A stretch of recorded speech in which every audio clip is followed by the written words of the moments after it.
Assalamualaikum warahmatullahi wabarakatuh. Perkenalkan, nama saya Sujastri dengan NIM 2286206031, kelas 4C, Prodi PhD.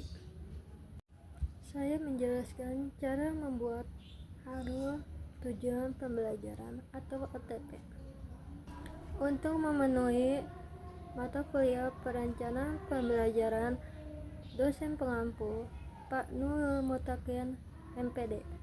ATP atau alur tujuan pembelajaran adalah serangkaian tujuan pembelajaran TP yang disusun secara sistematis dan logis di dalam fase pembelajaran untuk murid dapat mencapai capaian pembelajaran tersebut. Yang perlu diperhatikan sebelum membuat ATP adalah CP capaian pembelajaran dan TP tujuan pembelajaran. CP atau capaian pembelajaran adalah kompetensi yang harus dicapai oleh peserta didik dalam satu fase. Capaian pembelajaran ini ditetapkan oleh pemerintah, namun untuk memandu kegiatan sehari-hari, CP perlu diuraikan menjadi tipe yang lebih operasional dan konkret. Proses perancangan kegiatan pembelajaran. Memahami CP, merumuskan TP, menyusun ATP, merancang pembelajaran. Tahap 1 memahami CP. Capaian pembelajaran disusun dalam fase. 1 fase sama dengan 1-3 tahun. Fase tidak sama dengan kelas. Fase merupakan kompetensi, sedangkan kelas menunjukkan kelompok berdasarkan usia. Oleh karena itu, dalam merencanakan pembelajaran, untuk satu fase pendidik hendaknya melakukan kolaborasi dengan rekan pendidik yang sama-sama mengajar pada satu fase yang sama. Sebagai contoh, CP pada fase D berlaku untuk kelas 7, 8, dan 9. Saat merancang pembelajaran pendidik kelas 7 hingga kelas 9, perlu duduk bersama untuk menentukan rencana batasan kompetensi di setiap jenjang. Dengan begitu, kompetensi pembelajaran yang akan dicapai peserta didik dapat dipelajari secara berkesinambungan. 4 langkah memahami capaian pembelajaran. Memahami rasional, memahami tujuan mata pelajaran, mempelajari karakteristik, mempelajari capaian per fase. Tahap 1, memahami rasional. Rasional menjelaskan pentingnya mempelajari sebuah mata pelajaran dan kaitannya dengan profil pelajar Pancasila. Untuk dapat memahami bagian ini, kita dapat menggunakan pertanyaan pemantik seperti berikut. Tahap 2, memahami tujuan mata pelajaran. Tujuan menjelaskan kemampuan atau kompetensi yang dituju setelah peserta didik mempelajari mata pelajaran tersebut secara keseluruhan. Untuk membantu memahami bagian ini, kita dapat menggunakan pertanyaan pemantik seperti berikut. Tahap 3, mempelajari karakteristik. Bagian karakteristik menjelaskan apa yang dipelajari dalam mapel tersebut serta elemen-elemen yang membentuk mata pelajaran. Untuk membantu memahami bagian ini, kita dapat menggunakan pertanyaan pemantik seperti berikut. Tahap 4, mempelajari capaian per fase. Bagian ini berisi kompetensi yang harus dicapai dalam satu fase. Untuk membantu memahami bagian ini, kita dapat menggunakan pertanyaan pemantik.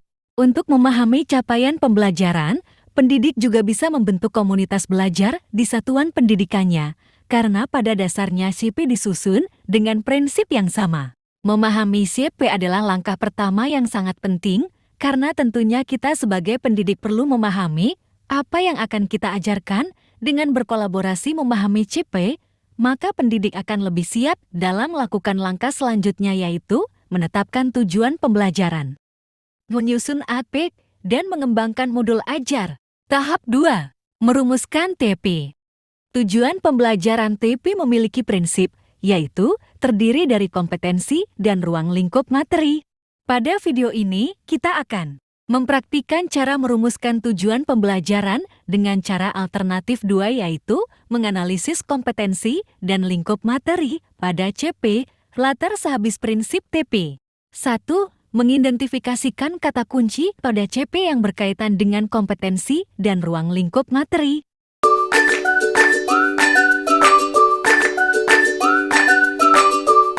Untuk merumuskan tujuan pembelajaran, memiliki 3 alternatif cara, yaitu 1. Secara langsung, berdasarkan capaian pembelajaran. 2. Dengan menganalisis kompetensi dan lingkup materi pada C. 3. Melintas elemen capaian pembelajaran.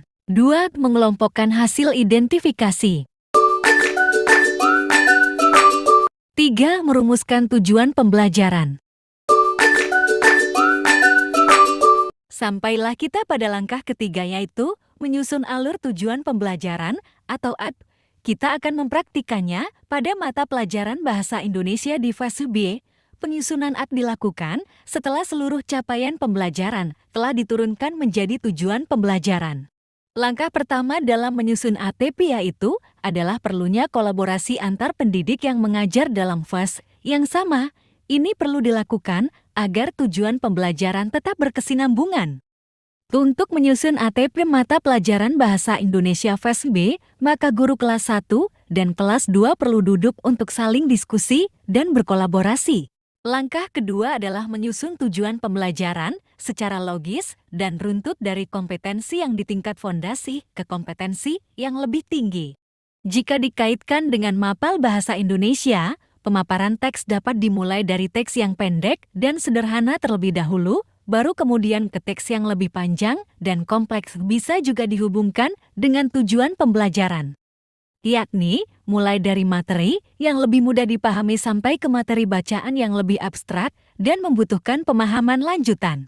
Hal yang juga perlu dipertimbangkan adalah tingkatan kelas, karena satu fase bisa terdiri dari 1 sampai 3 tahun, maka pendidik perlu mempertimbangkan mana konsep yang sebaiknya diajarkan di kelas 1 atau kelas 2.